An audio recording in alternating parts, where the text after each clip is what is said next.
یہ فرمائیے علی صاحب، یہ اسپیکر صاحب کا جو کردار ہے پچھلے 2 دنوں میں آپ اس سے مطمئن ہیں؟ چوئی صاحب، اس میں 2 پہلو ہیں۔ پہلا پہلو یہ ہے کہ جب یہ سارا کچھ ہوتا رہا، جب لوگ گرفتار ہوئے، بلکہ گرفتار آپ اس کو نہیں کہہ سکتے، گرفتاریاں تو گیٹ پہ ہوئیں باہر۔ جو 2 ہمارے 3 ممبرز گرفتار وہاں ہوئے، میرے خیال میں ایک تو مروت صاحب تھے، گور صاحب تھے، اور ایک زبیر صاحب بھی تھے MNAs۔ وہ تو باضابطہ پولیس نے گرفتار کیے، جس پہ 2 رائے ہو سکتی ہے۔ میری رائے یہ ہے کہ گرفتاری آپ باہر کہیں بھی کر سکتے ہیں، پارلیمنٹ کے گیٹ پہ گرفتار کر کے اب دنیا کو بڑی نیگیٹو فوٹیجز فیڈز پرووائڈ کرتے ہیں کہ پاکستان کی پارلیمنٹ اور جمہوریت بالکل ہی کوئی اپاہج ہو کے رہ گئی ہے کہ خدا نخواستہ پارلیمنٹ اندر مجرموں کا گڑھ ہے جن کو پکڑنے کے لیے پولیس باہر کھڑی۔ لیکن اصل جو مسئلہ ہوا کہ اندر سے گرفتاری تو نہیں، اس کو آپ ابڈکشن یا کڈنیپنگ کہہ سکتے ہیں، کہ پارلیمنٹ کے اندر سے MNAs کو اٹھا کے لے گئے، جس پہ آج پوری پارلیمنٹ سراپا احتجاج تھی۔ یہ بڑے عرصے بعد میں نے چودھری صاحب یہ دیکھا ہے، ختم نبوت صلی اللہ علیہ وآلہ وصحبہ وسلم کے ایشو پہ، یہ جو مبارک ثانی کیس تھا، اس پہ ابھی پارلیمنٹ بالکل یک زبان تھی، اور ابھی اس چیز پہ میں نے آج یہ دیکھا ہے۔ کل جب میں نے سپیچ کی، میرے آنے کا کیا مقصد تھا؟ اتنا خطرہ مول لینے کا کیا مقصد تھا؟ جب سب لوگ پارلیمنٹ سے نکل رہے تھے، وہاں سے لوگوں کو اٹھایا جا رہا تھا، گرفتار بھی کیا جا رہا تھا، کڈنیپ بھی کیا جا رہا تھا، ایک آدمی صبح نکل کے فون سب کچھ بند کر کے وہاں کیوں پہنچا؟ میرا مقصد یہ تھا کہ میں اپنا احتجاج ریکارڈ کروں۔ تو وہ اس نقطے پہ پوری پارلیمنٹ ایک پوائنٹ پہ، ایک ایجنڈے پہ آج جو ہے متفق ہے، اور وہ کیا ہے؟ وہ یہ ہے کہ سیاست میں گرفتاریاں بھی ہوتی ہیں، زیادتی بھی ہو جاتی ہے جو نہیں ہونی چاہیے، لیکن وہ ایک بدقسمت ہمارا ہے حصہ ہماری سیاست کا کہ یہاں لوگوں کو اٹھایا گیا، گرفتار کیا گیا، بدقسمتی سے بہت کچھ ہوا۔ جیسے آج بھی رپورٹ ہے، ہمارے سعد اللہ صاحب MNA ہیں، ان کے گھر کی خواتین کو اٹھایا گیا ہے۔ یہ آپ ضرور اپنے پروگرام میں چلائیے کہ یہ کیا طریقہ ہے، ایک آدمی کو کسی چیز پر کیسے فورس کر سکتے ہیں۔ ان کا میسج آیا ہے ہمارے گروپس میں، جس کو ہمارے پنجاب کے صدر حماد ادر صاحب نے اور سب نے اس کو ہائی لائٹ کیا۔ تو میرا نقطہ یہ ہے کہ وہ چیزیں ہماری سیاست کا ایک تاریخ باب ہے، وہ ہے، لیکن پارلیمنٹ کے اندر جو ہوا ہے اس پہ آج سب نے متفق طور پہ یہ بات کی ہے کہ بھئی اس پہ کوئی کمپرومائز نہیں ہے پارلیمنٹ۔ لیکن علی صاحب، بڑی دلچسپ صورتحال ہے کہ اسپیکر صاحب کا موقف جو ہے وہ یہ ہے کہ یہ نہیں ہونا چاہیے تھا، ہمیں اسے مسترد نہیں کرنا چاہیے، اس پہ سٹینڈ لینا چاہیے، ایک میثاق پارلیمنٹ ہونا چاہیے، اور ساتھ وہ اسی گورنمنٹ کا حصہ ہیں جس گورنمنٹ نے یہ سب کچھ کیا۔ تو عجیب سی بات ہے کہ اسپیکر صاحب ایک ویو لے رہے ہیں، لیکن اس گورنمنٹ سے نہیں پوچھ رہے، اس منسٹر سے نہیں پوچھ رہے جس کے کہنے پہ یہ سب کچھ ہوا۔ تو اگر وہ سیریس ہیں تو انہیں چاہیے کہ محسن نقوی صاحب کو بلائیں۔ جی، کل جو آپ نقطہ چودھری صاحب اٹھا رہے ہیں، کل جب میں نے سپیچ کی اور ڈیمانڈ کی کہ ہمارے ممبران کو بازیاب کرایا جائے اور ان کو پروڈکشن آرڈرز جاری کیے جائیں، اور ساتھ ساتھ یہ جو واقعہ ہوا ہے، جو نقاب پوش کالی گاڑیوں میں آئیں، یہ کون لوگ تھے، تو اس پہ IG اسلام آباد کو پھر انہوں نے بلایا۔ IG صاحب نے ہمارے سامنے اس بات کا اقرار کیا میرے استفسار پہ، میرے سوال پہ کہ کیا وہ آپ کے لوگ؟ ان کا نہیں، ہمارے لوگ اندر، ہم نے نہیں بھیجے، کوئی اور ہوں گے۔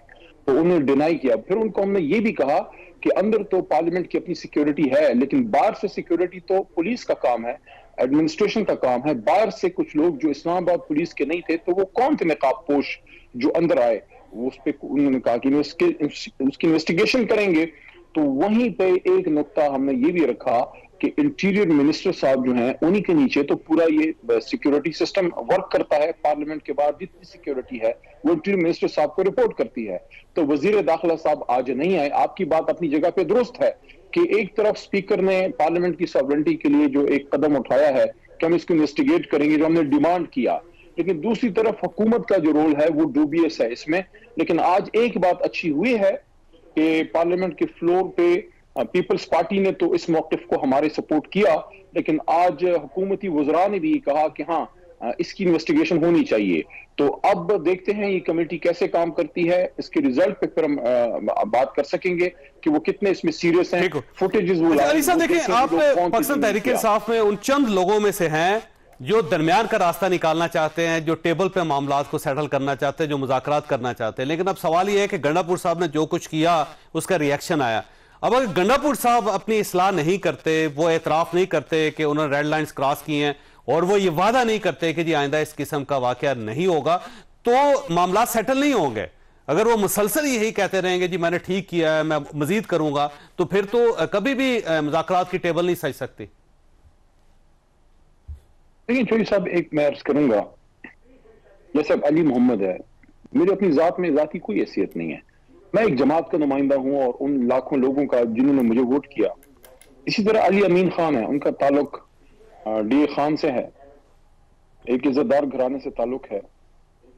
کل ان کے بارے میں ایک میں لفظ یوز کروں گا، معزز ممبر اسمبلی نے کچھ الفاظ استعمال کیے جس پہ میں نے ریسپونڈ کیا.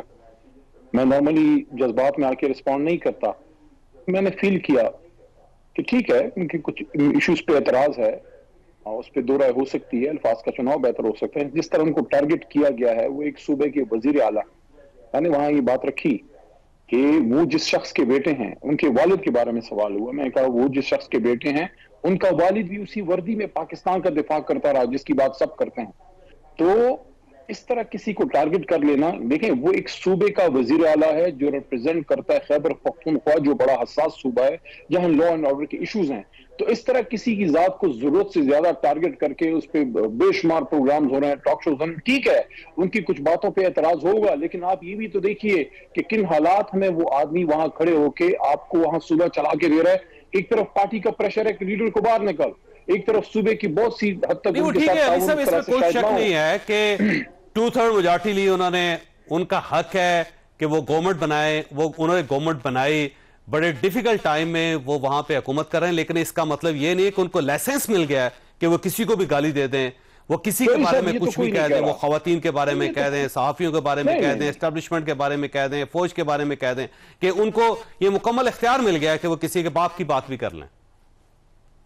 دیکھیں اس پہ تو پہلے ہم اس بات پہ متفق ہیں کہ سب نے اپنی لائنز کراس نہیں کرنی، پھر سب میں سب آتے ہیں، اور کسی کے باپ کی جب بات ہوتی ہے وہ غلط ہوتی ہے، لیکن وہ کسی اور کا باپ اگر محترم ہے تو گنڈاپور صاحب کا باپ بھی محترم. تو ایک مشکل صورتحال میں وہ رہے، ان کا اس طرح سے علاج نہ ہو سکا، and he lost his father. اور وہ کلیم کرتے ہیں کہ ان کے والد کو اگر باہر اجازت مل جاتی علاج کے لیے لے جانے کی تو شاید ان کی زندگی کچھ عرصہ طویل ہو جاتی. اس کا ہمیں ان کا اس پرسنل لاس کا دکھ ہے. میں نے باتیں پرسنل بڑی کم کی ہیں، لیکن ایک بات میں کہنا چاہوں گا کہ یہ جو میری جو ہے ناجائز جو میری انکارسریشن تھی، مجھ پہ کوئی، میں 9 مئی میں تو تھا ہی نہیں، لیکن مجھ پہ جو 7 مرتبہ جو گرفتاریاں ہوئی، جو سب کچھ ہوا، میری والدہ نے سفر کیا ہے، لیکن میں نے اس پہ کبھی تفصیل اس پہ میں نہیں گنا، میں جاؤں گا. لیکن ان کو جسمانی طور پہ 85 سالہ بوڑھی عورت کو، خاتون کو، ان کو تکلیف پہنچی ہے، ان کو مسئلے سے بڑے ہیں. لیکن دیکھیں اب ہم کیا کریں کہ اپنے ذاتی مسائل کو لے کے بیٹھ کے پاکستان کا بٹھا بٹھا دیں؟ نہیں، یہ ملک ہم سب سے بڑا ہے، ملک علی محمد بے شمار پیدا ہو جائیں گے، پاکستان پھر پیدا نہیں ہوگا. پاکستان ایک ہے جس نے تا قیامت رہنا ہے. اس لیے میں یہ سمجھتا ہوں چوہدری صاحب. اچھا علی صاحب، آخری سوال آپ سے کہ دیکھیں اب آپ کا ایک ویو ہے اور وہ بڑا زبردست ویو ہے، اور خان صاحب کا بھی یہی ویو ہے. چودھری صاحب قرآن میں اللہ کہتے ہیں، میں سوری آپ کی بات میں نے کاٹی، وے فارورڈ کیا ہے؟ قرآن میں اللہ کہتے ہیں امرہم شورا بینہم، اور جب مومنین مسلمانوں کو کوئی مسئلہ پیدا ہوتا ہے وہ شورا کرتے ہیں. شورا is the only way forward، لیکن شورا میں پھر سب انکلوڈ ہوں گے، اس میں پک اینڈ چوز نہیں ہوگا. جی ٹھیک. آخری سوال آپ سے علی صاحب، یہ دیکھیے آپ کی بات درست ہے، آپ یہ چاہتے ہیں کہ الفاظ کا چناؤ ٹھیک ہو سکتا تھا، اور کچھ اور لوگ بھی آپ کی پارٹی میں جو یہ کہتے ہیں کہ گنڈاپور صاحب کو بہتر الفاظ چوز کرنے چاہیے تھے، لیکن خان صاحب ان برے الفاظ کے ساتھ ان کے ساتھ کھڑے ہیں، گنڈاپور صاحب کے ساتھ عمران خان صاحب، وہ کہتے ہیں کہ انہوں نے ٹھیک کیا اور ان کو یہی کرنا چاہیے تھا. تو اب اس کا مطلب یہ ہوا کہ دو لوگ الگ ہیں، گنڈاپور اور عمران خان صاحب، اور باقی پارٹی مختلف ہے. نہیں چوہدری صاحب، یہ بالکل آپ اس کو ایک اور اینگل دے رہے ہیں. میں سمجھتا ہوں بات کو ٹھیک کرنے کی طرف لے جانا چاہیے.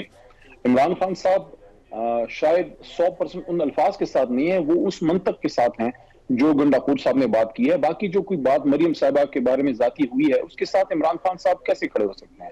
لیکن وہ اس ایشو کے ساتھ ہیں کہ ان کو جلسے کا حق ملنا چاہیے. لاہور پاکستان ہے، وہاں اگر جلسہ ہم کرنا چاہتے ہیں وی ہیو دا رائٹ. اسی طرح جو سول ملٹری امبیلنس پہ بات کی تو عمران خان صاحب خود یہ بات نہیں کرتے کیا؟ وہی تو یہ بات کرتے ہیں کہ پاکستان میں حقیقی آزادی کیا ہے؟ حقیقی آزادی یہ ہے کہ ہر کوئی اپنا اپنا کردار ادا کرے، اسٹیبلشمنٹ کا جو ہے وہ سیاست میں رول نہ ہو.